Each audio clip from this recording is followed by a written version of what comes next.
기도하옵나이다. 아멘. 자, 서론 부분 읽어보십시오. 우리는 지난 시간에 국가와 교회에 대한 관점에 관하여 살펴보았습니다. 우리는 역사적인 고찰을 마쳤습니다. 우리는 국가와 교회의 관계가 교회 역사뿐만 아니라 여러 나라의 역사에 있어서 중요한 위치를 차지하였음을 알 수 있었습니다. 오늘 우리는 국가와 교회에 대한 신약의 관점에 관하여 공부하겠습니다.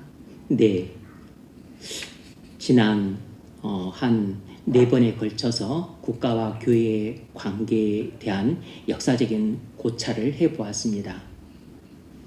국가와 관계에 대해서 교회사 속에서 믿음의 선배들이 어떻게 이해해 왔었는지를 살펴봤습니다. 오늘은 이제 그것을 최종 점검할 뿐만 아니라 정말로 국가와 교회의 관계에 대해서 신약 성경은 무엇이라 말하는지 결론적으로 살펴보고자 합니다. 그러니까 국가와 교회의 관계에 대한 이 신약 성경의 관점이 가장 중요하겠죠. 자, 첫 번째 문제 읽어보세요. 본문 1에서 7절을 읽으십시오. 우리는 이 시점에서 이런 질문을 해봐야 합니다. 이 모든 역사는 성경의 가르침과 어떤 연관이 있는가? 우리는 성경으로 모든 것을 시험해봐야 합니다. 그것이 바로 위대한 프로테스탄트 원리입니다. 분명히 성경이 그 원리를 가르치고 있습니다. 성경은 국가와 교회의 연합의 문제를 어떻게 가르치고 있습니까? 네, 성경은 국가와 교회의 연합 문제를 어떻게 가르치고 있는가? 자, 잘 들어보십시오. 이것이 대답입니다. 신약 성경에는 국가와 교회의 연합에 대한 가르침이 하나도 나와 있지 않다는 것입니다. 신약 성경에는 국가와 교회의 연합에 대해서 단 하나의 가르침도 없다는 것입니다. 그러니까 신약 성경은 국가와 교회의 연합에 대해서 아무것도 말해주지 않는다는 것이에요. 이 말이 무슨 뜻이겠습니까? 신약 성경은 국가와 교회가 연합관계에 있지 않다고 말하는 것입니다. 국가와 교회가 연합관계에 있다면 신약 성경이 많이 언급을 했을 것입니다. 그런데 신약 성경이 국가와 교회의 연합관계에 대해 아무 말도 하지 않았다는 것은 국가와 교회가 연합관계에 있지 않다는 뜻입니다. 국가와 교회의 연합에 대한 개념이 신약 성경에는 전혀 없습니다.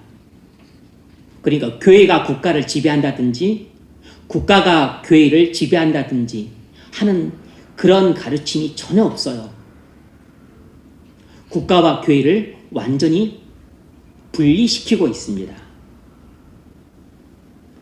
로마서 13장이나 디모데전서 2장이나 베드로전서 2장을 살펴봐도 국가와 교회가 연합관계에 있다는 가르침은 전혀 없습니다. 신약 성경 어디를 찾아봐도 국가와 교회가 연합관계에 있다는 가르침은 하나도 없어요. 그러니까 신약 성경은 국가와 교회는 구분될 뿐만 아니고 완전히 분리되어 있다는 가르침이에요. 자, 첫 번째 문제 읽어보세요. 그렇다면 로마서 13장과 디모데전서 2장과 베드로전서 2장은 무엇을 가르치고 있습니까? 네, 로마서 13장, 디모데전서 2장, 베드로전서 2장은 뭘 가르치냐면 국가와 교회의 연합관계를 가르치는 것이 아니고 국가에 대한 성도 개인의 태도를 가르칩니다. 국가에 대한 그리스도인 개인의 태도를 가르쳐요. 디모데전서 2장 1절 그러므로 내가 첫째로 권하노니 모든 사람을 위하여 간구와 기도와 도구와 감사를 하되 임금들과 높은 지위에 있는 모든 사람을 위하여 하라. 이는 우리가 모든 경건과 단정함으로 고요하고 평안한 생활을 하려 함이라. 아멘.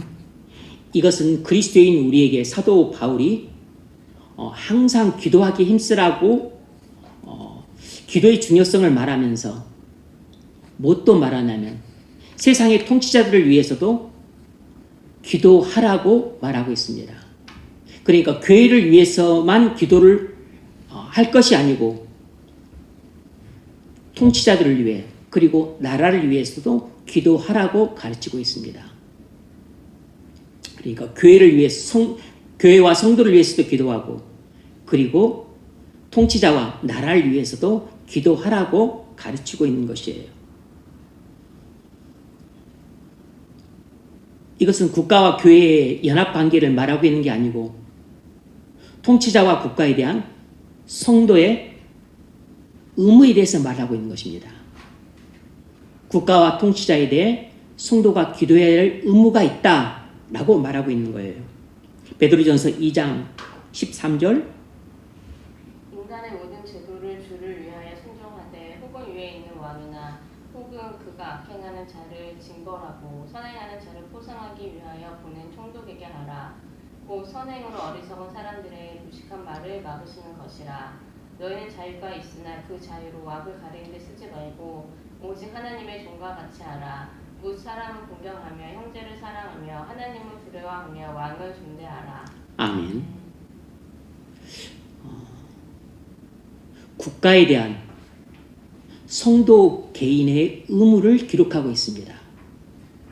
국가에 대한 그리스도인 개인의 의무를 기록하고 있어요.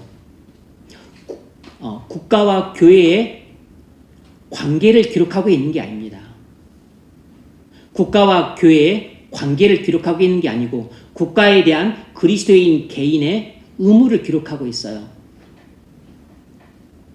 국가가 만든 모든 제도를 순복하라 그랬습니다. 주를 위해서.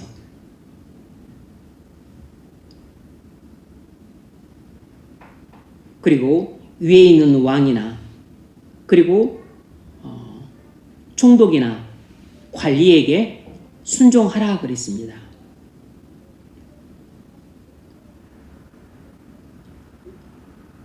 그것이 주를 위한 길이라는 것이에요. 왜냐하면 하나님께서 통치자나 관리를 세운 것은 나라의 질서와 안녕을 위해서 세웠기 때문이라는 것입니다. 그래서 이 왕과 관리가 국가의 질서와 방위를 위해 일하고 있다면 이 사람들은 하나님의 명을 받은 사역자들이기 때문에 이 하나님의 사역자인 왕과 관리의 말에 순종하고 또 나라의 법과 제도에 순종하는 것이 하나님의 명에 순종하는 것과 같다는 것입니다. 그러니까 로마서 이 13장 1절로 7절 말씀과 부합한 말씀이에요. 그리스도인은 천국 시민이지만 또한 이 땅의 거류민이기 때문에 이 땅의 질서를 위해서 이 땅의 법과 제도에도 순종해야 되는 겁니다.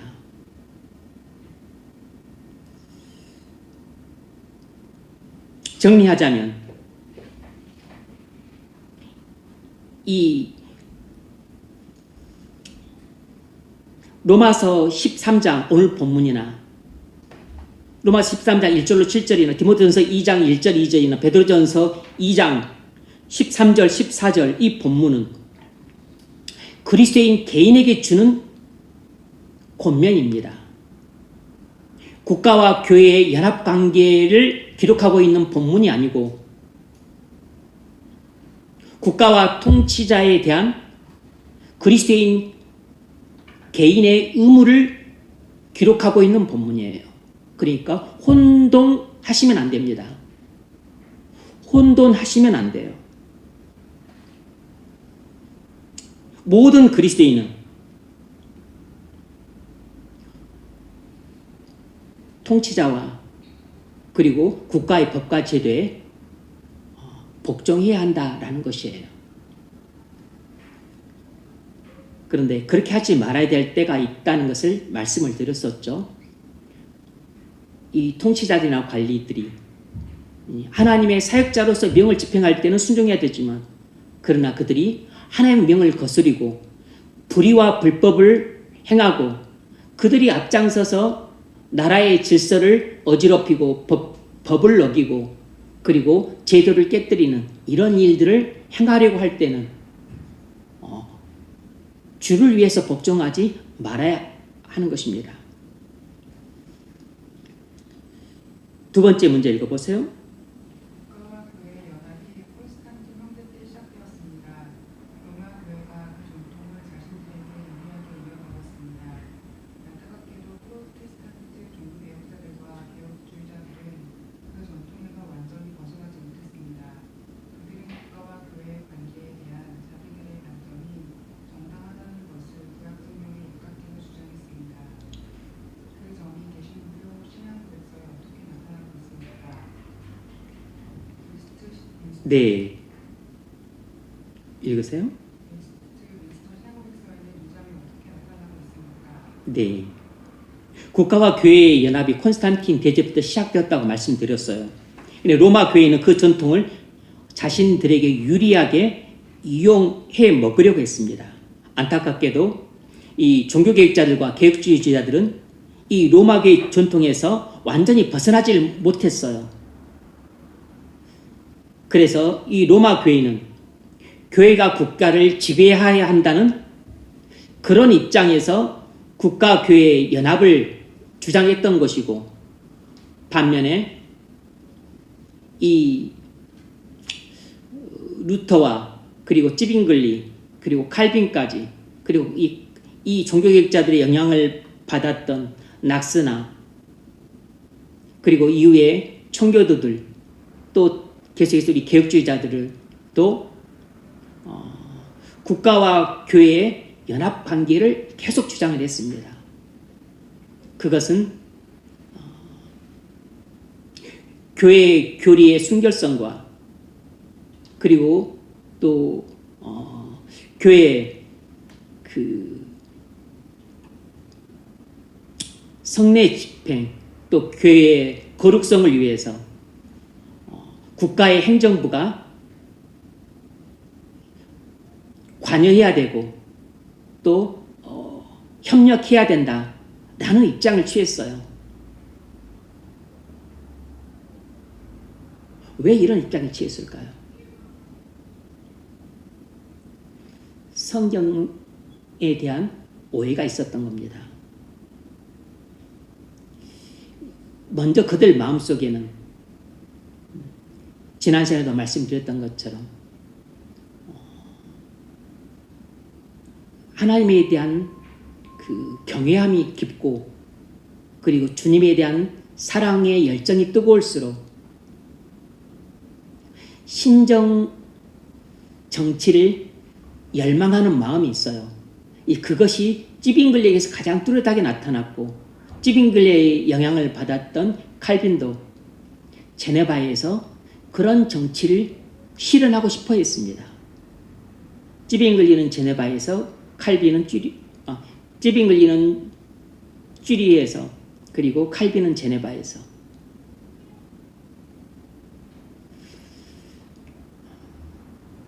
그리고 이제 그 영향을 개혁주의자들 받아서 벨직 신앙 고백에도 국가와 교회가 연합관계에 있다고 말하면서 국가는 교회의 그 교리와 어떤 또 제도 이런 부분에 있어서 도움을 줘야 된다는 쪽으로 고백서를 작성을 했고, 그리고 웨스트민스터 신앙 고백서마저도 국가의 행정부는 또 교회의 제도와 또 교리와 또 뭐 권징 이런 것들이 잘 시행될 수 있도록 지도하고 감독하고 또 협력해야 된다라는 식으로 기록을 해놨어요. 그런데 이것은 전부 신약성경을 오해한 것입니다. 문제는 신약성경에는 이런 내용이 전혀 안 나왔다는 것이에요. 신약성경의 가르침과 어긋난 가르침이었습니다. 그럼 도대체 이 종교개혁자들과 개혁주의자들은 도대체 어떤 근거를 갖고 이런 벨직 신앙 고백서를 작성을 하고 또 웨스트민스터 신앙 고백서를 작성하고 이것이 벨직 신앙 고백서는 1561년, 이것은 1646년, 그리고 제빙글리는 그 이전에, 또 칼빈은 또 그 이전에 왜 그런 관점으로 국가와 교회의 관계를 봤는가? 그것은 신약 성경에는 그런 가르침이 전혀 없고 구약 성경에만 있습니다. 구약 성경에만. 그런데 구약 성경에 있는 가르침을 신약 시대 오늘날 국가와 교회의 관계에 그대로 대입을 시켜버린 것이에요. 이것이 종교개혁자들과 개혁주의자들이 범한 결정적인 오류였습니다. 구약 성경의 가르침을 그대로 신약 시대 오늘날 교회, 오늘날 국가와 교회의 관계에 대입시키는 것은 잘못입니다. 완전히 잘못된 적용이라고. 웨스트민스터 신앙 고백서에는 이 점이 어떻게 나타나고 있는가? 웨스트민스터 신앙 고백서는 국가와 교회의 연합관계를 어떻게 나타내고 있는가? 23장 국가행정부편을 보면 성경 참고 구절들이 나오는데 이 성경 참고 구절들을 어떻게 인용하고 있는가를 보면 그 당시 이 청교도들의 국가와 교회의 관계에 대한 관점을 엿볼 수 있습니다. 그들이 인용했던 성경 구절들이 무엇이냐면 그냥 잘 들어보십시오. 신약 성경 구절은 몇 개 안 돼요. 로마서 13장, 베드로전서 2장, 그리고 마태복음 2장이에요. 근데 마태복음 2장은 사실은 그것은 그 인용 자체의 가치도 없는 본문이에요. 근데 나머지 13곳은 전부 구약성경 구절입니다. 구약성경 구절. 그러니까 이들이 국가와 교회의 관계에 대해서 국가가 교회의 어떤 교리나 말씀 선포나 성례라든지 또 권징이라든지 이런 것을 할 때 국가가 또 지도하고 감독하고 또 협력해야 된다는 이런 근거로서 제시했던 주된 근거 구절들은 전부 구약 성경에 있는 구절들이에요. 그러니까 구약 성경의 가르침을 신약 시대 오늘날 교회에 곧바로 대입을 했는데 그것이 결정적인 오류였다고. 그렇게 하면 안 됐습니다.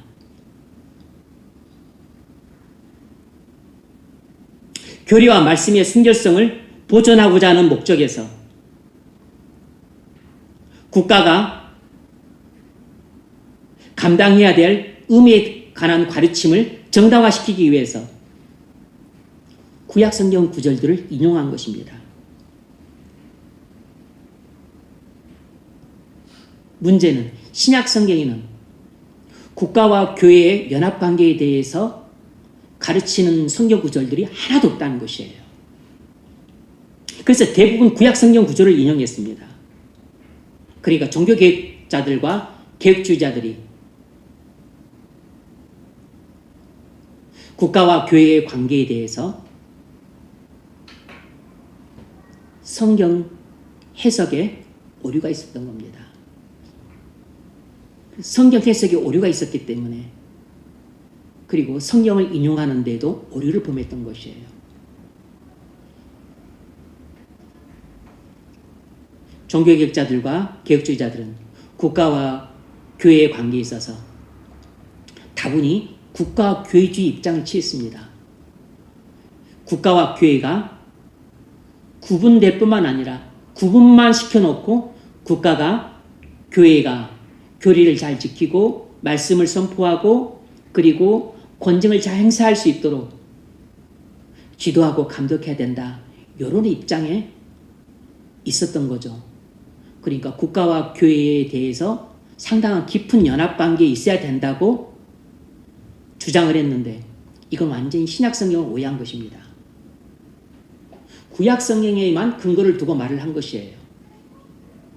근데 왜 구약성경에 근거를 두고 말한 것이 잘못되었는가를 좀 이따 이야기를 할 텐데 구약성경에만 근거를 두고 말을 한 것은 완전히 큰 오류였습니다. 왜냐하면 구약 시대에는 이스라엘 나라 자체가 교회였어요. 이스라엘은 국가 자체가 교회였다고. 이스라엘의 국가가 교회였습니다. 다시 말하면 거기는 국가가 곧 교회였습니다. 이스라엘 국가 교회였어요.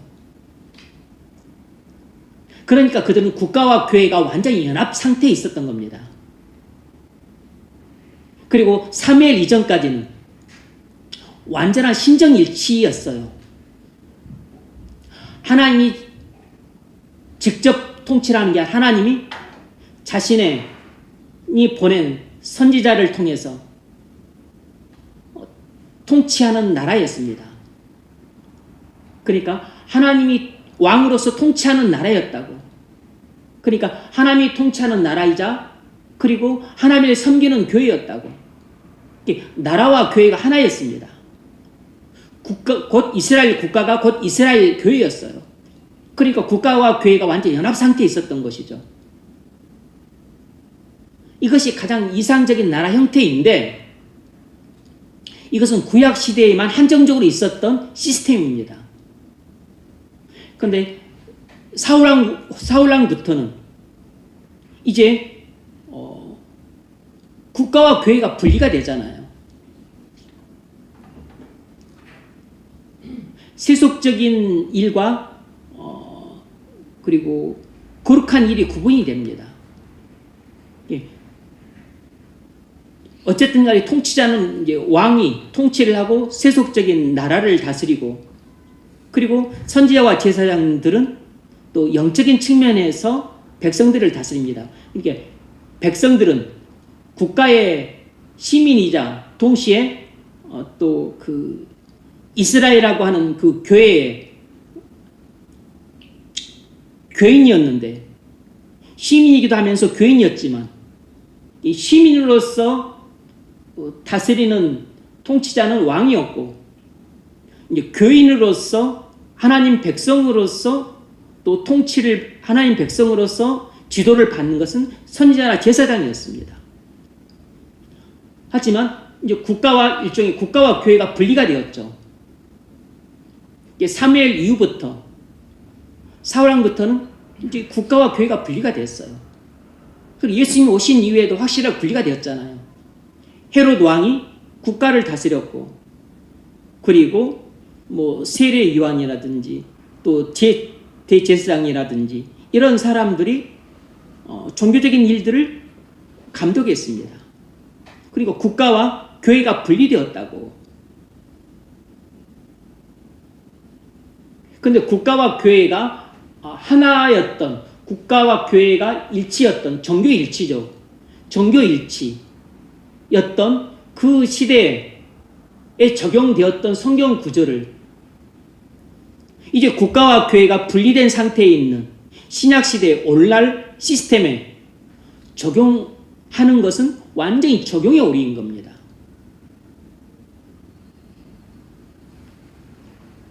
종교일치 시대 때 하나님께서 하셨던 그 말씀을 지금 종교가 분리된 상태에 있잖아요.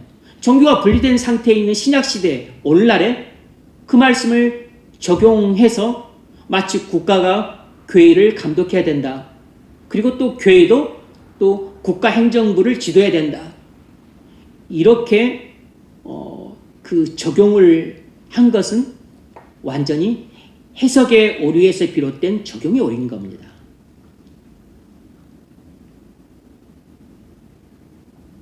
자, 두 번째로 벨직 신앙 고백서에는 이 점이 어떻게 나타나 있는가?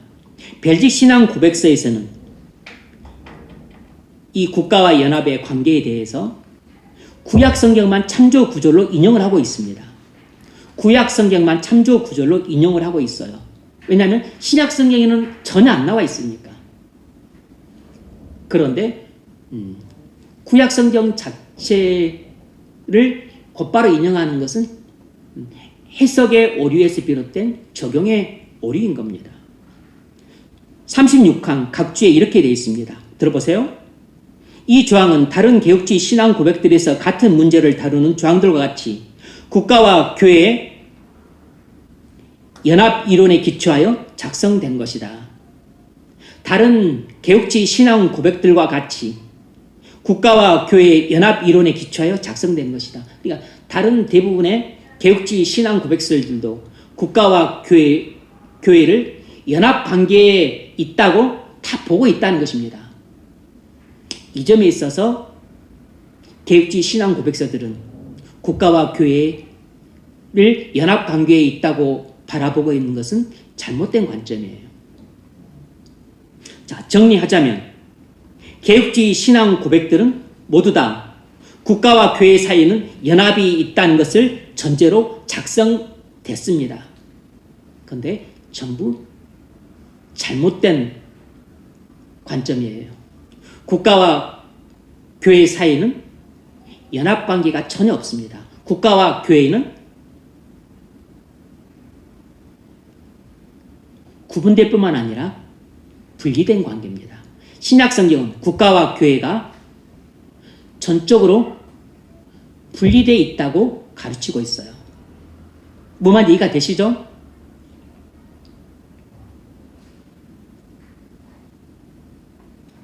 그러니까 국가는 교회를 감독하려고 해서도 안 되고, 또 교회는 국가의 행정에 대해서 간섭하려고 해서도 안 되는 것입니다. 그런데 만일 국가를 다스리는 위정자들이, 통치자가 불의와 불법을 행하면서 국정을 농단하고 국가 질서를 어지럽히고 국민의 안녕과 복지를 해치고 있다고 판단이 된다면 어떻게 되겠습니까? 그건 성경의 가르침에 입각해서 통치자가 하나님의 사역자로서 사역을 제대로 감당하지 못하고 오히려 불법과 불의를 행함으로 국가의 질서를 어지럽히고 있는 것은 하나님의 명을 거스르는 것 행위이기 때문에 그것이 잘못됐다고 교회는 말을 해야 될 의무가 있습니다. 그리고 성도들은 그것에 대해서 잘못됐다고 말을 해야 되고, 그리고 심판권인 투표로 그것을 행사를 해야 돼요. 그리고 교회 지도자들은 그것에 대해서 지금 정치를 잘못하고 있다고 말을 해야 됩니다. 그리고 올바르게 공평과 정의로 나라를 다스려서 국가의 법과 제도를 지키고 국가의 질서를 잘 지켜나가서 국민들이 안녕과 복지 가운데 살 수 있도록 통치를 똑바로 하라고 말을 해야 됩니다.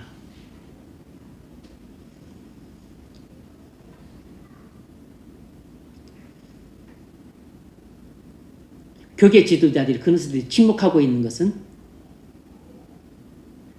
성경의 가르침을 불순종하고 있는 겁니다.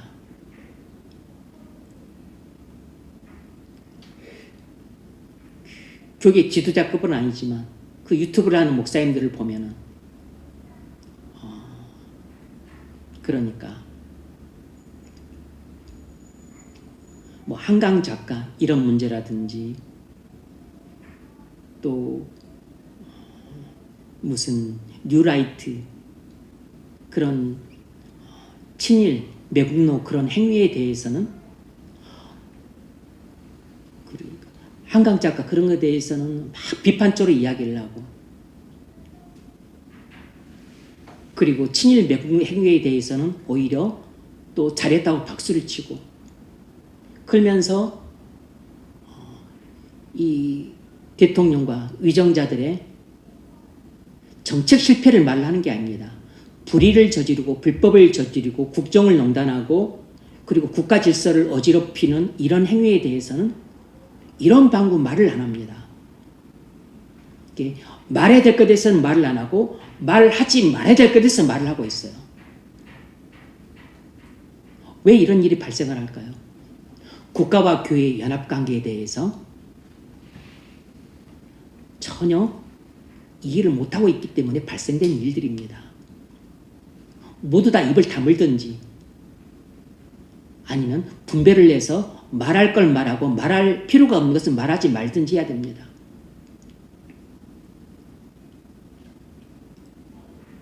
굳이 목사가 강단에서 한강 작가 그런 책 내용에 대해서 말할 필요가 없죠.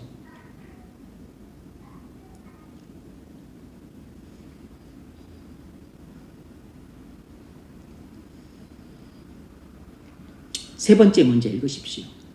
사람들은 주님과 사도들이 이 문제에 대해 아무것도 말하지 않고 있다고 말합니다. 국가와 교회의 관계에 대해 오직 구약 속에서만 교훈을 발견할 수 있다고 주장합니다. 이스라엘 왕들과 제사장들이 이런 관계 속에 있었다는 것입니다. 이런 주장에 대해 우리는 어떻게 대응해야 합니까? 네. 사람들은 주님과 사도들이 이 문제에 대해 아무것도 말하지 않고 있다고 말합니다. 국가와 교회의 관계에 대해 오직 구약 속에서만 교훈을 발견할 수 있다고 주장합니다. 이스라엘 왕들과 제사장들이 이런 관계 속에 있었다는 것입니다. 이런 주장에 대해 우리는 어떻게 대응해야 되는가? 첫 번째로 구약 시대의 이스라엘 백성들은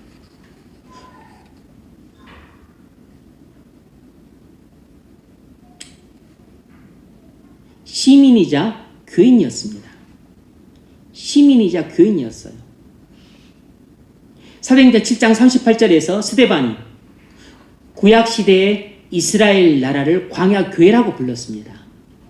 그러니까 이스라엘 국가가 이스라엘 교회였던 거예요. 곧 국가이자 교회였습니다. 그래서 구약 시대 사무엘까지는 신정 정치가 온전히 행해지던 때였고, 그리고 종교 일치의 시대였습니다.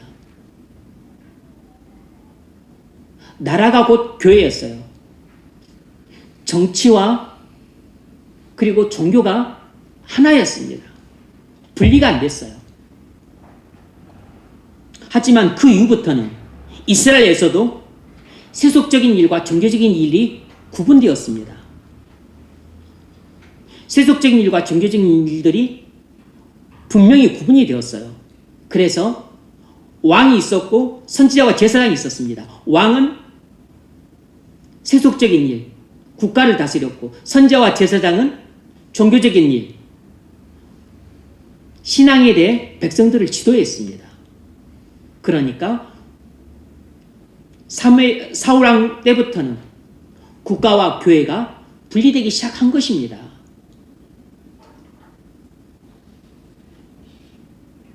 비록 백성은 동일했지만 영역은 구분됐어요. 그래서 오늘날에는 이 국가의 직분자들과 교회의 직분자들의 사이를 분명히 구분해야 되는 겁니다. 국가의 직분자들과 그리고 교회의 직분자들 사이는 구분을 해야 돼요. 오늘날은 왕이나 대통령, 총리, 교회는 목사, 장로, 집사, 구분이 돼야 되는 겁니다. 그래서 나라는 통치자가 다스리는 것이고, 그리고 교회는 주님의 위임을 받아서 목사가 교회를 감독하는 것입니다. 그래서 교회가 국가 일에 간섭하지 않아요. 위정자가 불의와 불법을 행해서 국정을 농단하고 국가 질서를 어지럽힌다고 성경적 관점으로 볼 때 판단이 된다면, 그것에 대해서 하나님의 사역자로서 공평과 정의를 행해서 국가 질서를 바로 잡고 올바르게 정치를 행해라고, 그것에 대해서 말해야 될 의무가 있습니다. 이건 간섭이 아니에요.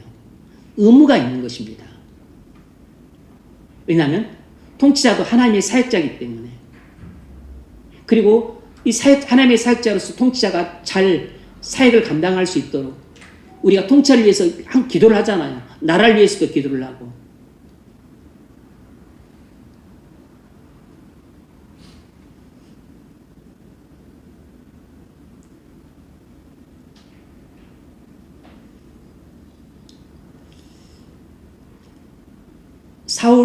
사울 왕이 사무엘 제사장이 드려야 될 제사를 제쳐놓고 사울 왕이 제사를 드렸었을 때 하나님의 징벌을 받았습니다. 뭐죠? 왕은 나라를 다스리는 일을 해야 되고 제사는 제사장이 해야 될 일인 겁니다. 그러니까 왕이 제사장이 해야 될 일을 할 때 하나님은 그걸 금하시고 진노하셨어요. 만일 제사장이 왕이 해야 될 통치하는 일을 제사장이 한다면 이 또한 하나님이 금하시는 일인 겁니다. 국가를 통치하는 것은 대통령의 총리가 해야 되는데 그것을 목사가 하겠다고 나서고 목사가 왕한테 일본과 관계는 이렇게 하고 그리고 북한과 관계는 이렇게 해라 막 지도를 하고 감독을 하고 지시를 하고 한다면 이건 월권행위죠. 그건 금하고 있는 거라고. 교회가 말씀을 선포하고 또 성례를 행하고 그리고 또 권증을 행하는데 국가가 그 사람을 징계해라 말아라. 그 성찬을 해라 말아라. 그리고 의복을 입어라 말아라. 국가가 그것에 대해서 감독하고 간섭하는 것은 하나님이 금하신 것이라고. 그래서 국가와 교회는 완전히 분리되어 있다고 신약 성경은 가르치고 있는 것입니다. 신약 성경은 쉽게 말하면 종교 분리를 가르치고 있는 것이에요. 종교 분리를. 그런데 안타깝게도 종교개혁자인 루터, 찌븐글리, 칼빈을 비롯한 또 개혁자들과 청교도들은 국가와 교회를 완전히 분리시키지 못했어요.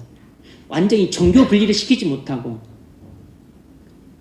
조금 느슨하지만 그래도 국가가 교회를 지도하고 감독해야 되지 않나. 그러니까 국가가 교회를 또 감독하고 교회는 또 국가를 지도하고 상호 쌍방 간에 지도 감독하는 이런 협력 관계로 봤죠. 이게 다분히 조금 국가 교회주의 그런 입장이었다고 좀 보기 쉬워요. 볼 수 있어요. 근데 그런 국가 교회주의 입장이 이 루터교를 믿는 나라에서는 지금도 계속 이어지고 있어요.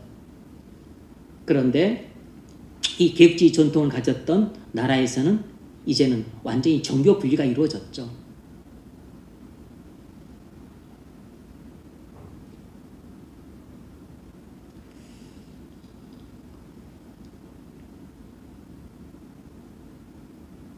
국가의 업무와 교회의 업무가 분명히 구분되었습니다. 이것이 신약시대와 오늘날에도 계속 이어지고 있어요. 앞서 말씀드렸던 것처럼 이스라엘 경우는 독특합니다. 하나님이 아브라함을 불러내서 이스라엘 민족을 만드셨어요. 그래서 이스라엘 백성은 곧 이스라엘 국가이자 이스라엘 교회였습니다. 그러니까 국가와 교회가 동일했어요. 완전히 국가 교회였습니다.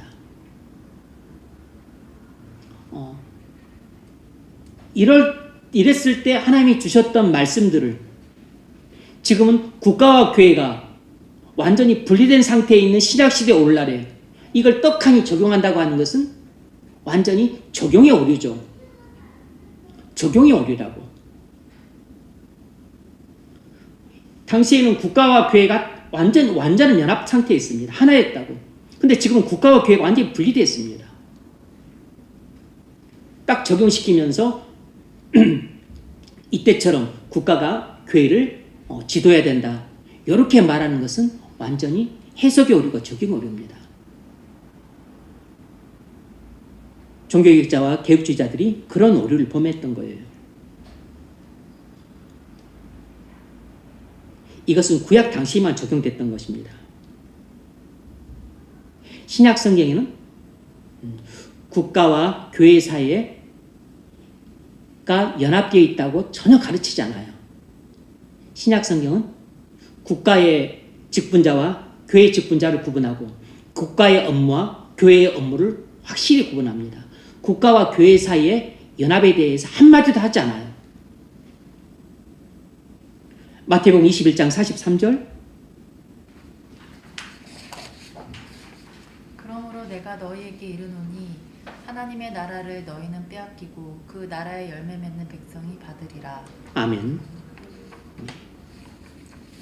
예수님이 이스라엘 백성들이 하셨던 말씀이에요. 유대인들이 하셨던 말씀입니다. 하나님 나라를 유대인 너희는 빼앗기고 하나님 나라의 열매를 맺는 자들, 이방인들이 하나님 나라를 받게 될 것이라는 것입니다. 여러분, 구약 시대 때 말씀과 완전히 달라요.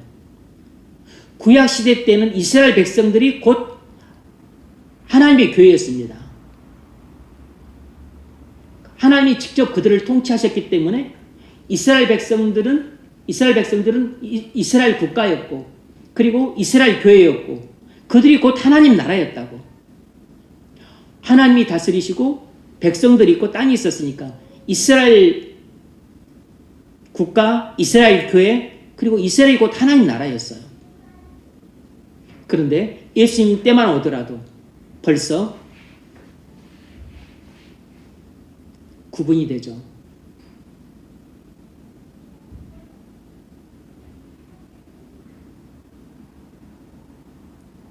이스라엘 국가와 그리고 국가와 교회가 구분이 됩니다. 이스라엘 백성들은 이스라엘 국가에 속하지만 그들은 중에 유대인들 중에 대부분은 교회에 속하지 않았습니다. 일부만 속했어요. 그리고 오히려 이방인들이 이 교회 안으로 대거 유입되게 됩니다. 이 상황에서 국가와 교회가 하나였던 이 구약 성경 구조를 여기다 떡하니 적용하는 것은 완전히 적용의 오류였던 거죠. 네 번째 문제. 기독교회는 무엇으로 이루어져 있습니까? 네, 기독교회는 무엇으로 이루어져 있는가? 첫 번째는 모든 족속과 방언과 나라로부터 불러냄을 받은 사람들입니다. 모든 족속과 방언과 나라로부터 불러냄을 받은 사람들이에요. 이들이 한 새로운 나라를 형성했습니다. 이것이 신약의 본질적인 모습이에요. 구약시대처럼 교회가 이스라엘 한 민족으로만 이루어진 것이 아닙니다. 따라서 주님 오신 이후로는 교회를 국가적인 차원에서만 생각할 수 없습니다. 모든 나라에서 사람들이 모여서 교회가 되었어요. 두 번째로, 구약시대의 이스라엘 민족의 독특한 상황을 신약시대의 교회에 곧바로 대입시키는 것은 오류라는 것입니다. 구약시대의 이스라엘 민족의 독특한 상황을 신약시대의 교회에 곧바로 대입시키는 것은 오류라는 것입니다. 우리가 구약성경을 읽을 때 꼭 조심해야 되는 것은 구약성경을 신약에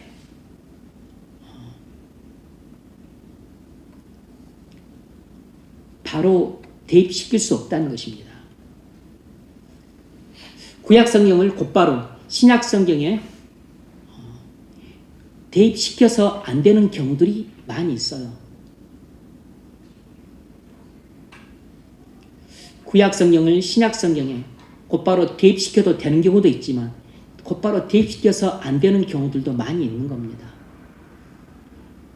이 국가와 교회의 관계에 대한 성경 구절들은 신약의 교회, 신약의 국가와 교회에 곧바로 대입시킬 수 없는 것이에요.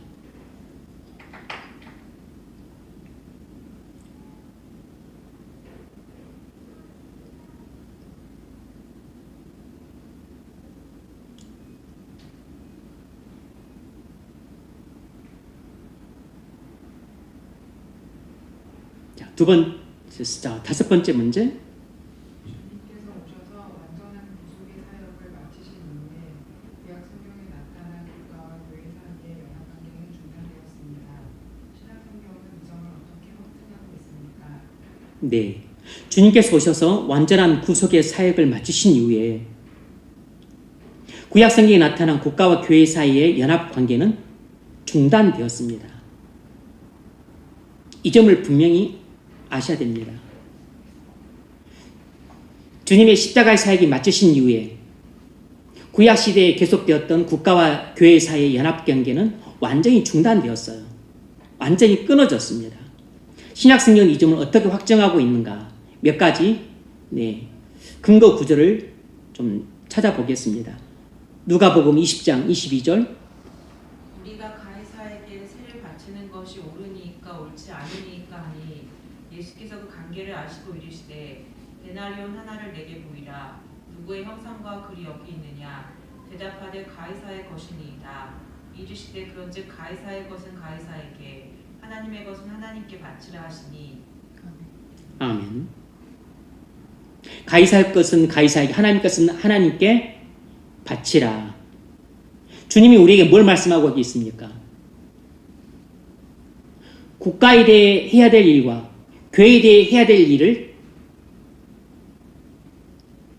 확실히 분리시키고 있습니다. 국가에는 세금을 바치고 교회에는 헌금을 바치라는 것입니다. 그러니까 국가에 세금을 바치는 것이 잘못된 것이 아니고 교회에 헌금을 내는 것이 잘못된 것이 아니라는 것입니다. 세금은 국가에 바치고 헌금은 하나님께 바치라는 것입니다. 세금과 헌금이 다른 영역에 속한 것이라고 말씀하고 있는 것이에요. 이 말은 무슨 뜻이겠어요? 국가와 교회 사이는 연합관계가 전혀 없다는 것입니다. 국가와 교회는 완전히 다른 집단이라는 것이에요. 그러니까 국가와 교회 사이는 연합관계가 있다는 종교개혁자들과 개혁주의자들의 관점이 틀렸다는 겁니다. 지금도 계속되는 로마 교회의 관점은 당연히 틀렸고,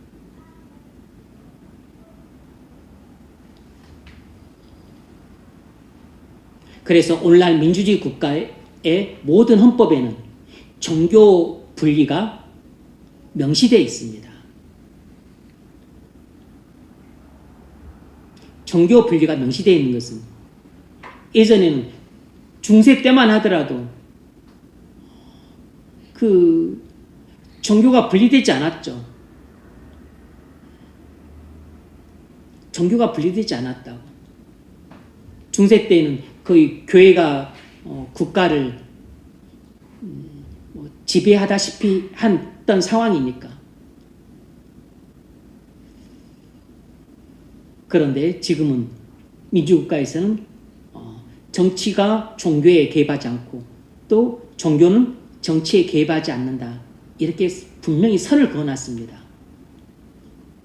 근데 이것이 신약성경의 가르침이에요.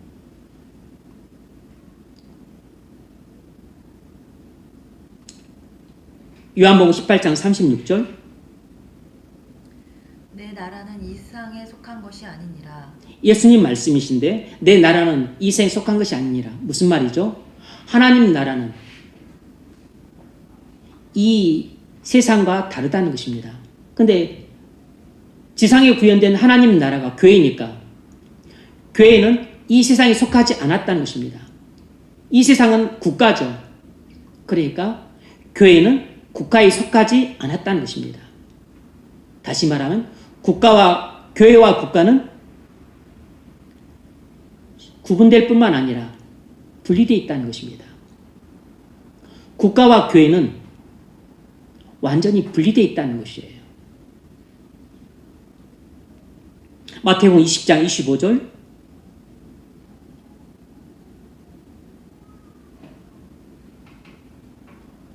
선현자매. 마태복음 20장 25절. 예수께서 제자들을 불러다가 이르시되 이방인의 집권자들이 그들을 임으로 주관하고 그 고관들이 그들에게 권세를 부릴 줄을 너희가 알거냐. 너희 중에는 그렇지 않아야 하나니 너희 중에 누구든지 크고자 하는 자는 너희를 섬기는 자가 되고 너희 중에 누구든지 으뜸이 되고자 하는 자는 너희의 종이 되어야 하리라. 인자가 온 것은 섬김을 받으려 함이 아니라 도리어 섬기려 하고 자기 목숨을 많은 사람의 대속물로 주려 함이니라. 아멘.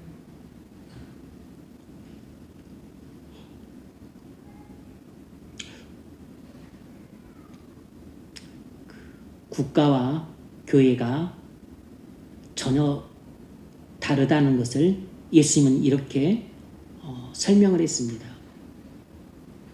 국가의 통치자들은 국가 위정자들은 권세를 갖고 너희를 다스린다. 그리고 너희에게 명령한다. 위에서 아랫사람들을 명령하듯이 명령하고 그리고 위에서 아랫사람들을 다스리듯이 다스린다. 하지만 교회는 그렇지 않다. 오히려 그와 정반대다. 교회는 오히려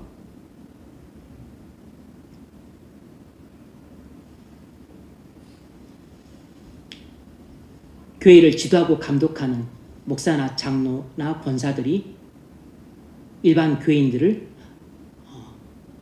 섬긴다.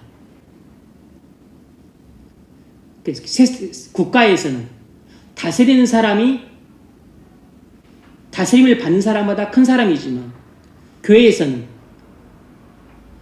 낮은 자리에서 섬기는 사람이 큰 사람이다. 오히려 섬김을 받는 사람이 작은 사람이다. 이렇게 국가와 교회가 전혀 다른 집단이라는 것을 누가 큰가라는 개념으로 설명을 하고 있어요. 국가에서는 다스리는 사람이 큰 사람이고 교회에서는 섬기는 사람이 큰 사람이다 라고 말을 하고 있습니다. 그러니까 국가와 교회가 연합될 수가 없죠. 국가는 다스리는 사람이 큰 사람이고 교회에서는 섬기는 사람이 큰 사람입니까?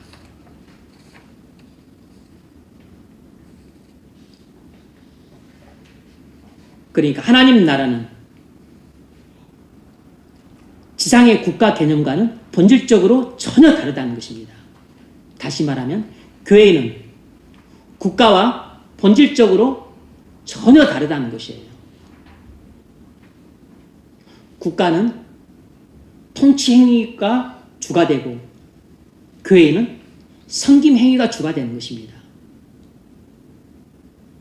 국가는 통치 행위를 해야 되고 교회는 섬김 행위를 해야 되는 거예요. 국가는 통치로서 통치하고 순종하는 것이고 교회는 섬기고 섬김을 받으로써 교회가 이루어지는 것입니다.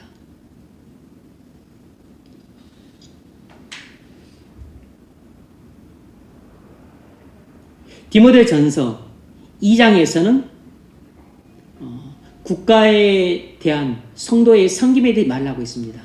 성도가 국가를 어떻게 기도로 섬길 것인가. 그리고 3장에는 감독의 직분의 자격, 집사의 직분의 자격을 언급하고 있어요. 그러니까 교회 직분자들은 국가와 전혀 관계를 맺고 있지 않다는 것을 보여주고 있는 겁니다. 2장은 국가에 대한 성도의 의무를, 3장은 교회의 직분자들을 언급하고 있습니다. 감독과 그리고 집사. 이 두 개를 종합하자면 교회의 직분자들은 국가와 아무런 관계가 없다는 걸 알 수 있습니다. 그러니까 장로나 집사는 전부 교회를 섬기는 사람들이지 국가의 통치에 전혀 관여를 행하는 사람들이 아니에요. 국가를 다스리는 일은 전부 왕이나 대통령이나 총리나 정치인들이 하는 일이에요. 고린도서 6장에서는 여러분이 잘 알다시피 고린도 교회에 교인들 간의 송사 문제를 다루고 있습니다.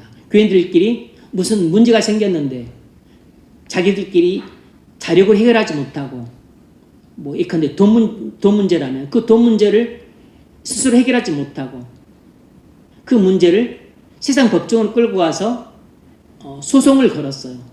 그것에 대해서 사도 바울이 질타하고 있는 내용입니다. 어떻게 교인들 사이에 생긴 그 문제를 스스로 해결하지 못하고 그걸 세상 법정으로 갖고 가서 해결하려고 하느냐라고 꾸짖고 있어요. 아니 그럴 수도 있지. 그게 뭐가 잘못됐다 그렇게 꾸짖나 라고 생각할 수 있지만 그렇지 않습니다. 왜냐하면 교회는 지상에 구현된 하나님 나라예요. 따라서 교회에 속한 교인들은 하나님 나라 백성이기 때문에 하나님 나라의 법과 제도와 원리를 따라서 하나님 백성 사이에 발생한 문제를 해결해야 되는 겁니다. 세상 법정은 세상 나라에서 발생한 문제들을 법과 제도를 따라서 해결하는 시스템인 것이에요. 그런데 하나님 나라에 살고 있는 하나님 백성 사이에 발생한 그런 돈 문제를 갖고 세상 법정으로 갖고 가지고 세상의 법과 제도를 따라서 재판을 받는다고 하는 것은 문제 해결 방식이 전혀 잘못된 것이에요. 세상 사람들이 볼 때는 뭐 그럴 수도 있지, 그게 뭐가 문제냐라고 보겠지만 아닙니다. 하나님 나라의 관점에서 볼 때는 이것은 완전히 불신 행위입니다. 그리고 하나님 나라의 법을 어기는 불복종 행위라고. 교인들 간에 돈 문제가 발생했다. 저 사람이 또 나를 두드려 팼다. 폭력 문제가 발생했다든지 내 명예를 훼손했다. 아니면 또 나를 사기쳐서 나한테 또 사기를 쳤다. 아니면 또 어쨌든 교인 간에 문제가 발생했다. 그럼 반드시 그것은 교회 안에서 해결을 봐야 됩니다. 교회 안에서 또 파벌이 나뉘어가지고 우리는 같이 예배 못 드린다. 나가라. 네가 나가라. 네가 하와이 가라. 그런 상황이 발생을 했어요. 그럼 어떻게 해야 되죠? 사람들이 이런 문제를 또 세상 법정을 끌고 갑니다. 그러면 노예에서 징계를 받아요. 교회의 문제를 세상 법정으로 끌고 가면 반드시 징계를 받게 되어 있습니다. 교회에서 발생한 문제는 교회에서 해결을 해야 됩니다.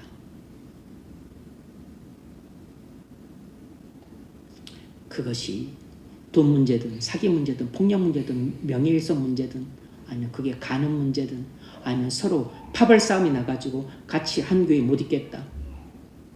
내가 예배당 찾아야겠다. 네가 떠나라. 어쨌든지 간에 교회에서 문제가 해결되기가 어렵겠죠. 그게 해결되기 쉽겠어요? 그래도 교회에서 해결해야 됩니다. 세상으로 법정을 끌고 가는 순간 교회는 완전히 무너지게 되어 있습니다.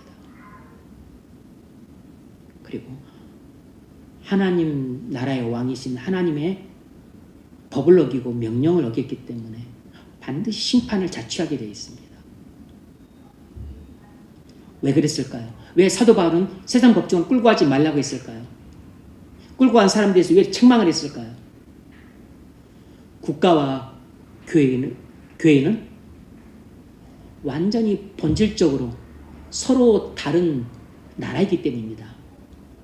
이 세상 나라는 세상 나라의 법에 의해서 통치가 되고 교회는 하나님 나라이기 때문에 지상의 교회는 하나님 나라이기 때문에 여기는 철저하게 왕이신 하나님의 통치를 받아서 하나님의 법에 따라 재판을 받고 하나님의 법에 따라 판결을 받아서 거기에 순종을 해야 되기 때문이에요. 그래서 만일 또 재판국이 열리고 또 목사가 가서 중재를 서고 해서 어쨌든 간에 교회에서 이렇게 하라 저렇게 하라고 하면 조금 불만스러워도 만족하지 않아도 그걸 받아들이기 힘들어도 거기에 복종을 해야 돼요. 이제 그게 복종하기 싫으면 내가 너무나 손해를 봤다. 내가 너무나 피해를 봤다. 내가 억울하다. 그러면 세상 법정을 끌고 가는 것입니다. 그러면 그 사람만 망하는 게 아니고 상대방도 망하고 교회가 무너집니다. 세상 법정을 끌고 가는 사람이 큰 죄를 짓는 것이에요. 이것도 국가와 교회가 연합관계에 있지 않기 때문입니다. 국가와 교회가 연합관계에 있다면 세상 법정을 끌고 가는 하등의 문제가 안 되죠. 하지만 국가와 교회는 완전히 분리되어 있기 때문에 교회의 문제를 갖고 또는 교인들 간의 문제를 갖고 세상 법정으로 끌고 가면 안 되는 겁니다. 빌립보서 3장 20절 읽으세요. 우리의 시민권은 하늘에 있는지라 거기로부터 구원하는 자 곧 주 예수 그리스도를 기다리는 그는 만물을 자기에게 복종하게 하실 수 있는 자의 역사로 우리의 낮은 몸을 자기 영광의 몸의 형체와 같이 변하게 하시지만 아멘. 아멘. 이것이 신약성경 전체에 그어져 있는 구분서입니다. 우리의 본질은 천국 시민이라는 것이에요. 하나님 나라 백성이라는 것입니다. 그러므로 우리를 본질적으로 지배하는 것은 하나님 나라의 법이에요. 그리고 우리의 진정한 통치자는 주님이십니다. 그런데 세상 나라는 법과 제도에 의해서 다스려지고 그리고 통치자는 대통령입니다. 그런데 우리는 이 세상에 시민권도 갖고 있지만 그럼 우리는 본질적으로 천국의 시민권을 갖고 있는 사람이에요. 근데 이 세상의 시민권도 갖고 있지만 우리는 이 세상에서 영원히 살 사람들이 아니기 때문에 우리는 이 세상의 거류민이에요. 거류민. 잠깐 머물고 있는 사람뿐일 뿐입니다. 우리가 영원히 살 것은 하나님 나라이기 때문에 우리는 하나님 나라의 시민권을 갖고 있는 것이에요. 그러므로 우리의 원소속은 하나님 나라입니다. 우리는 이 세상 나라에 잠시 머무는 거류민으로서 시민권을 갖고 있는 것이에요.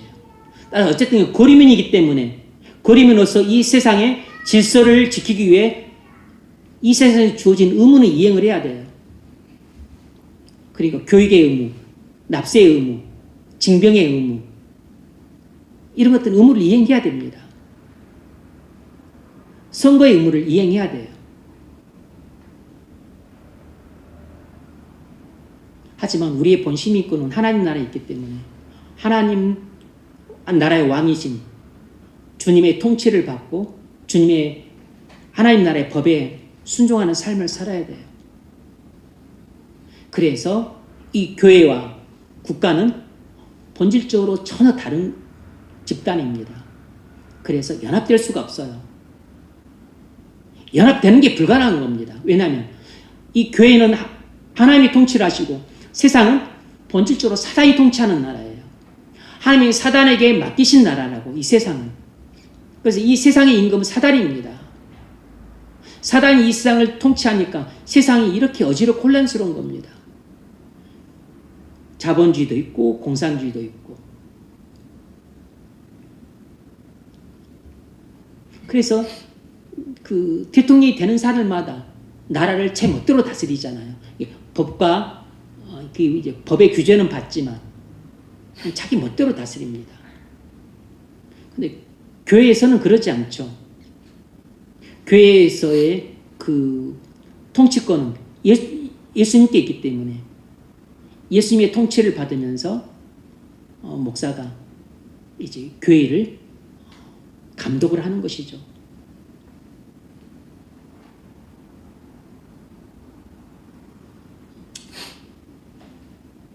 고린도전서 2장 14절 육에 속한 사람은 하나님의 성령의 일들을 받지 아니하나니 이는 그것들이 그에게는 어리석게 보임이요 또 그는 그것들을 알 수도 없나니 그러한 일은 영적으로 분별되기 때문이라. 아멘. 불신자들은 신령한 일을 이해할 수 없습니다. 불신자들은 영적으로 무능하기 때문이에요. 그래서 불신자들은 신령한 일을 이해할 수 없기 때문에 신령한 일들을 하려고 할 때 불신자들은 쌍수 들고 반대합니다. 뭐하러 그런 일을 하려고 하냐? 굳이 그렇게까지 할 필요가 있냐?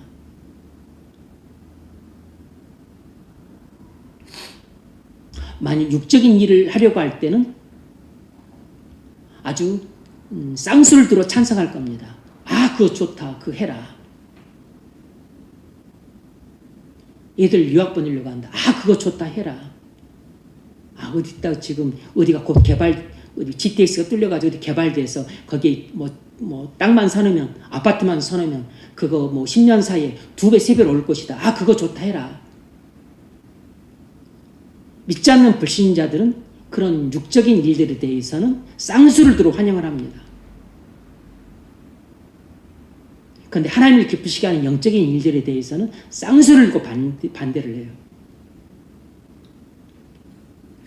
그런데 교회 안에 그런 불신자들이 있어요. 교회 안에 있는 불신자들도 똑같이 반응을 합니다. 영적인 일들에 대해서는 쌍수를 들어 반대를 하고 육적인 일들에 대해서는 쌍수를 들어 찬성을 해요.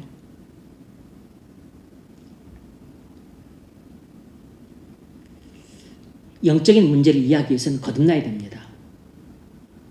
거듭나지 않으면 영적인 일들을 이해할 수가 없어요. 그래서 여름에 수련회 하는 것보다는 휴가 가는 게 너무 더 좋은 것입니다. 수련회를 가는 데는 시간을 아끼지만 휴가 가는 데에는 아주 그냥 없는 시간까지 내가지고 만들어서 이리저리 쪼개가지고 요리에 갖다 붙여가지고 일주일을 가고 뭐 10일을 갑니다. 왜냐하면 수련회보다는 휴가 가는 게 더 좋으니까.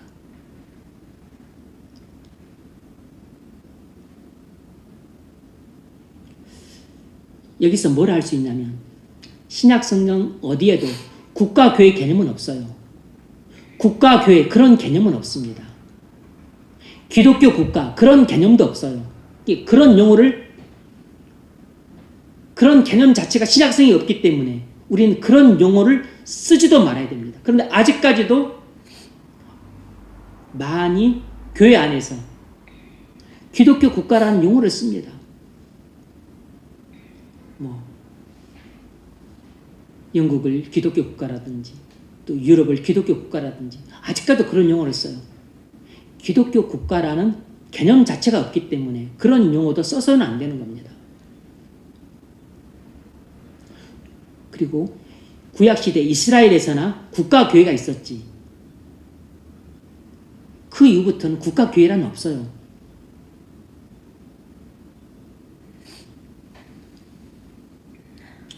신약성의 개념은 국가와 교회는 완전히 분리되어 있다라는 겁니다. 자, 6번 읽어보세요. 16세기 자유교회 사람들도 국가와 교회 사이에서 혼란을 겪는 실수를 저질렀습니다. 이들이 빠졌던 오류가 무엇입니까?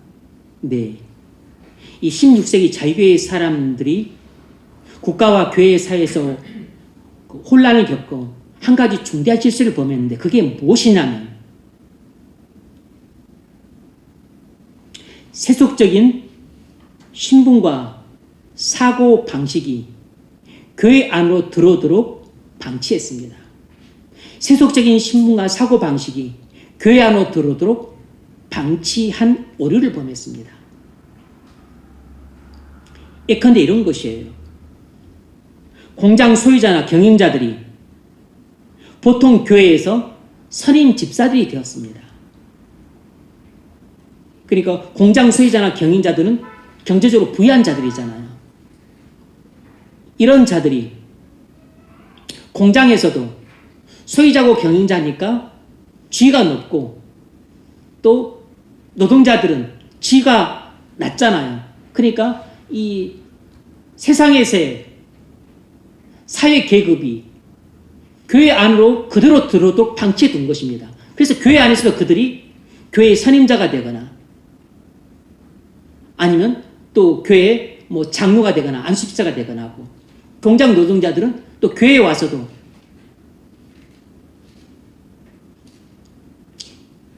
교회에서 아무런 직분도 못 받거나 그런 상태에 있었다는 것이에요. 사회에서의 그 지위 관계를 교회의 관계로 그대로 받아들였다는 겁니다. 그래서 노동자들은 어떻게 이해를 했냐면 자본주의와 기독교를 같은 것으로 생각하기 시작한 것입니다. 자본주의와 기독교를 같은 것으로 이해하기 시작한 것이에요. 기독교와 현상 유지를 고집하는 보수주의를 같은 것으로 생각한 것입니다. 많은 사람들이 기독교와 현상 유지를 고집하는 보수주의를 같은 것으로 생각한 것이에요. 그래서 교회가 세속적인 신분이 교회 안으로 들어오도록 내버려 두었기 때문에 발생된 일입니다. 그래서 기독교는 자본주의와 같다, 또 보수주의와 같다, 이런 생각을 하게 된 결정적인 계기는 바로 16세기 영국의 자유교회, 이 프리처치 교단이 저지른 중대한 실수입니다. 세상에서의 주의를 그대로 교회 안으로 들어오도록 방치한 것입니다. 그래서 세상에서도 지위가 높았던 사람이 교회에서도 그런 선임자가 되고, 세상에서 지위가 낮았던 사람은 교회 와서도 뭐 아무런 직분도 못 받거나 그냥 설립사 정도 되거나 그냥 그렇게 되었다는 것이에요. 그런데 신약성경이 그런 걸 가르치냐? 신약성경은 절대로 그런 걸 가르치지 않습니다. 신약성경은 오히려 그것을 확실하게 금하고 있어요. 자, 적용 질문 한번 읽어보십시오. 대통령이 기독교회 안에서 특별한 지위를 가져야겠다고 요구한다면 교회는 어떻게 해야 합니까? 단호히 금지, 단호히 거절해야 됩니다. 대통령이나 또 뭐 예를 들면 대법원장이나 아니면 또 재벌회장이 교회 안에서 난 좀 특별한 지위를 가져야 되겠다 요구한다면 교회는 어떻게 해야 되는가? 그런 요구를 단호히 거부해야 됩니다. 교회는 대통령이나 또 아니면 고위공직자나 또 기업 회장들에게 다른 사람들과 똑같은 자리에 앉으라고 말해야 됩니다. 그것이 교회의 의무예요. 교회 밖에서 인정받는 모든 신분들은 교회 안에서는 절대로 인정하지 않아야 됩니다. 그러니까 국가, 사회에서 인정받았던 신분들은 국가나 사회에서 인정받으면 되고 교회 안에서는 또 다른 하나님 나라이기 때문에 여기서는 하나님 나라에서 정한 법에 따라서 그들에게 직분이 주어질 뿐인 것이에요. 세상 나라, 국가에서 가졌던 그 신분이 교회 안으로 그대로 유입이 되어서 또 이 교회에서마저도 그들이 어떤 그 소위 말하는 선임 직분을 받도록 내버려 두는 것은 그건 교회의 실패입니다. 그건 기독교의 실패라고. 그렇게 하면 안 된다고 야고보서 2장 1절로 9절이 말하고 있습니다. 이건 좀 찾아서 읽어보십시오. 야고보서 2장 1절로 9절 찾아보십시오. 야고보서 2장 1절로 9절. 자, 찾은 사람이 읽어보세요. 내 형제들아, 영광의 주 곧 우리 주 예수 그리스도에 대한 믿음을 너희가 가졌으니 사람을 차별하여 대하지 말라. 네, 사람을 차별하지 말라 그랬습니다. 뭐에 대한 차별일까요? 부자냐 가난하냐, 부에 대한 차별입니다. 읽으세요. 만일 너희 회당에 금가락지를 끼고 아름다운 옷을 입은 사람이 들어오고 또 남루한 옷을 입은 가난한 사람이 들어올 때에 너희가 아름다운 옷을 입은 자를 눈여겨보고 말하되 여기 좋은 자리에 앉을까 하고 또 가난한 자에게 말하되 너는 거기 서 있든지 내 발등상 아래에 앉으라 하면 너희끼리 서로 차별하며 악한 생각으로 판단하는 자가 되는 것이 아니냐. 내 사랑하는 형제들아, 들을지어다. 하나님이 세상에서 가난한 자를 택하사 믿음에 부유하게 하시고 또 자기를 사랑하는 자들에게 약속하신 나라를 상속으로 받게 하지 아니하셨느냐. 너희는 도리어 가난한 자를 없인 여겼도다. 부자는 너희를 억압하며 국정으로 끌고 가지 아니하느냐. 그들은 너희에게 대하여 일컫는다. 그 아름다운 이름을 비방하지 아니하느냐. 너희가 만일 성경에 기록된 대로 내 이웃 사랑하기를 내 몸과 같이 하라 하신 최고의 법을 지키면 잘하는 것이거니와 만일 너희가 사람을 차별하여 대하면 죄를 짓는 것이니 율법이 너희를 범법자로 정죄하리라. 아멘. 이 야고보서 2장에서 뭐라고 말하고 있습니까? 부하냐 가난냐에 따라서 차별대우하지 말라는 것입니다.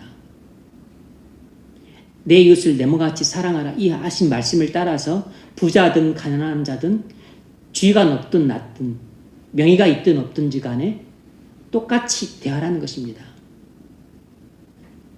왜죠? 교회는 국가와 본질적으로 다르기 때문입니다. 국가나 사회에서는 지위가 높고 낮음에 따라 대우가 달라요. 부자냐 가난냐에 따라서 대우가 다릅니다.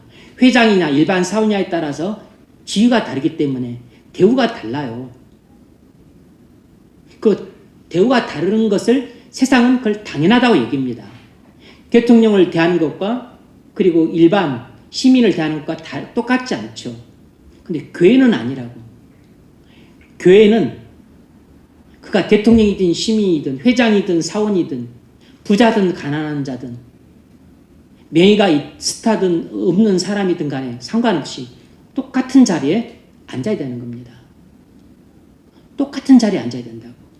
가끔 가다 보면 이런 경우가 있습니다. 교회에서 장로석이라 그래가지고 특별히 여기는 장로석에서 장로만 앉는 자리를 만들어 놓는 경우가 있습니다. 그런 교회들이 있어요. 그거 완전히 잘못된 겁니다. 교회에 그런 교회들 있잖아요. 그거 전적으로 잘못된 거라고.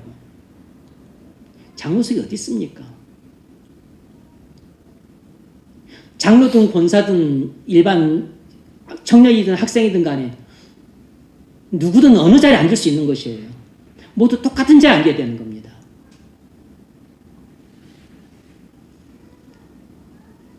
왜냐하면 그리스도 안에서는 유대인이나 이방인이나 남자나 여자나 젊은이나 늙은이나 또 민족이나 국가나 성별에 따라서 차별이 없기 때문이에요. 그건 교회가 국가와 전혀 연합되어 있지 않다는 증거 중에 하나입니다. 국가에서는 다르게 대접하는 것이 당연해요. 대통령을 대하는 것과 그리고 또 어떤 영산의 직원을 대하는 것과 같지 않죠. 그리고 회장을 대하는 것과 일반 사원 대하는 것과 같지 않아요. 근데 교회는 같은 것입니다. 같아야 된다고. 다르게 되어만 안 된다고. 이것이 교회가 국가와 연합되어 있지 않기 때문입니다. 자, 결론. 통치자나 재벌이나 명성 가진 자든나 누구든지 간에 교회 안에 들어오면 똑같은 자리에 앉아야 됩니다. 그리고 똑같은 대접을 받아야 돼요. 그리고 세상에 지위나 신분이 교회 안으로 그대로 들어오도록 내버려두면 안 됩니다. 그럼 교회 안에서 회장님이라고 부르면 안 돼요. 대통령님이라고 부르면 안 됩니다. 교회 안에서 장군님, 사단장님 이렇게 부르면 안 돼요. 교회 안에서는 그냥 직분을 불러야 됩니다. 직분이 없으면 성도라고 부르면 되는 거예요. 집사님, 권사님, 장로님 없으면 성도님이라고 불러야 되는 거예요. 재벌 회장이 왔다, 직분이 없다, 그냥 성도라고 부르는 것입니다. 교회는 하나님 나라잖아요. 완전히 새로운 나라라고. 그러니까 국가의 직분을 부르면 안 돼요. 세상의 지위를 부르면 안 됩니다. 교회에서 아이고 교수님, 아이고 총장님 이렇게 부르면 안 된다고. 검사님, 영감님 그렇게 부르면 안 돼요. 교회에서는 교회 직분을 불러야 됩니다. 그런데 세상에서 아이고 집사님 반갑습니다. 또 어디죠? 또 한의원을 갔는데 병원을 갔는데 교회 집사님이야, 교회 장로님이야. 아이고 장로님 반갑습니다. 그렇게 부르면 안 돼요. 병원을 갔으면 그분이 원장님이면 원장님이라고 불러야 됩니다. 학교를 갔으면 거기서는 교수님이라고 불러야 된다고. 학교에서는 교수와 학생의 관계를 만난 거잖아요. 병원에서는 의사와 환자의 관계로 만났으니까 그냥 원장님이라고 부르든지 아니면 선생님이라고 불러야 된다고. 병원에서 막 집사님, 장로님, 권사 그렇게 부르면 안 된다고. 근데 물론 세상에서도 따로 둘이 차 마시러 만났다, 교인의 관계로 만났다, 아니면 또 교회에서 같이 교인들이 식사하러 만났다, 그때는 직분을 부를 수 있겠죠. 근데 직장에서 아이고 반갑습니다 집사님 그렇게 부르면 안 돼요. 교회 세상에서 그냥 일반적으로 직장을 갔는데 그것은 그냥 그 직분에 맞게 불러야 됩니다. 그 신분에 맞게. 대통령이면 대통령님이라 부르고 장관이면 장관님이라 부르고. 교회에서는 대통령님, 장관님, 의원님 이렇게 부르면 안 됩니다. 그냥 집사님, 권사님, 장로님 이렇게 불러야 돼요. 없으면 성도님이라 불러야 되고.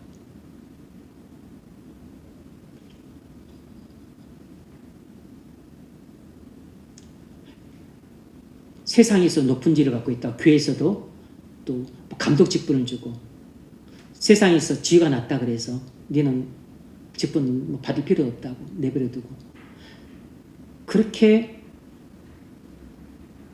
허락하는 순간 교회는 무너집니다. 보이지 않게 무너져요.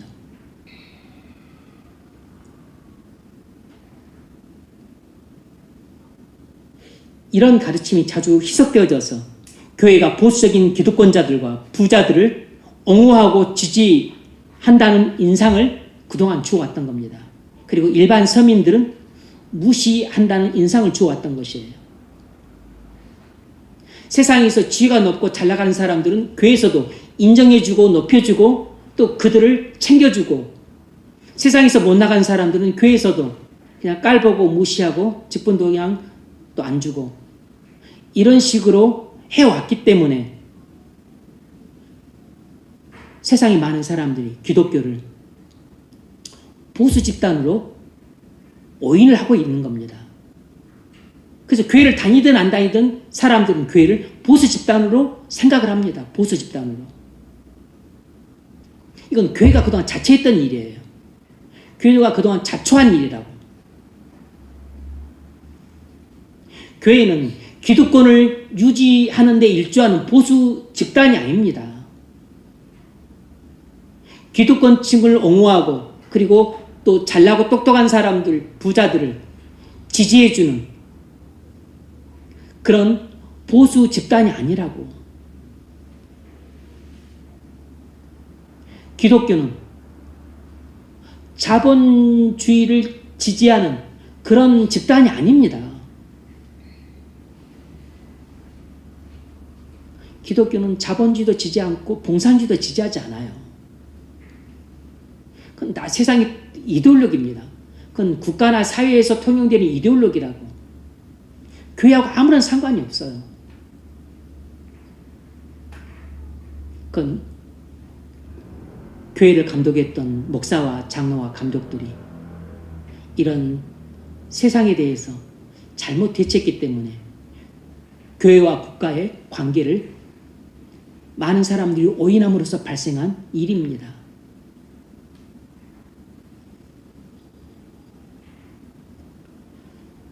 성경을 보면 교회는 보수적인 측면도 강하지만 개혁적인 측면도 엄청 강해요. 어떤 측면이 더 강하다고 말할 수 없을 정도로 두 가지 특성이 아주 강합니다. 보수적인 측면도 강하고 개혁적인 측면도 아주 강해요. 경제적인 측면이나 인권적인 측면에 대해서는 개혁적인 측면이 아주 강합니다. 그런데 가정의 윤리, 도덕 이런 측면에서는 보수적인 측면이 아주 강하죠. 그러니까 기독교는 보수 집단도 아니고 그리고 진보 집단도 아닙니다. 세상은 교회를 보수 집단으로 오인을 하고 있어요. 아닙니다. 그래서 교회는 보수 정당도 지지하지 않고 진보 정당도 지지하지 않아요.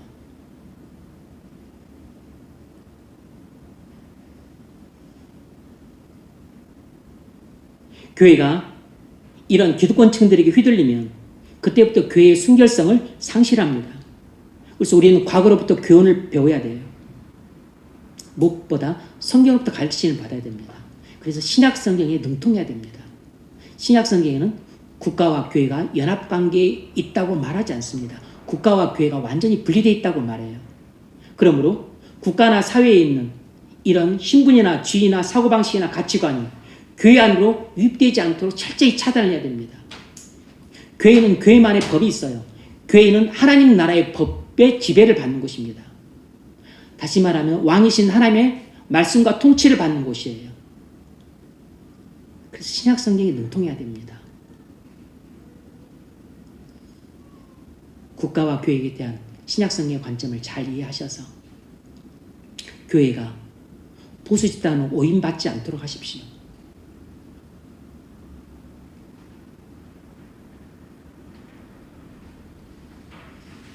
그리고 국가와 교회는 완전히 분리되어 있다. 연합관계에 있지 않다. 그래서 교회는 국가에 간섭하지 않고 국가도 교회에 간섭해서는 안 된다는 것이 원론적인 이야기입니다. 하지만 국가가, 통치자가 잘못 국가를 통치할 때는 교회는 하나님의 사역자로서 명을 거스르고 있기 때문에 올바르게 통치하라고 권면할 수 있습니다. 국가와 교회에 대한 이런 성경의 관점을 잘 이해하셔서 또 여러분들의 그리스도인으로서 또 이 사회생활에 이정표가 될 수 있기를 주의 이름으로 축원합니다.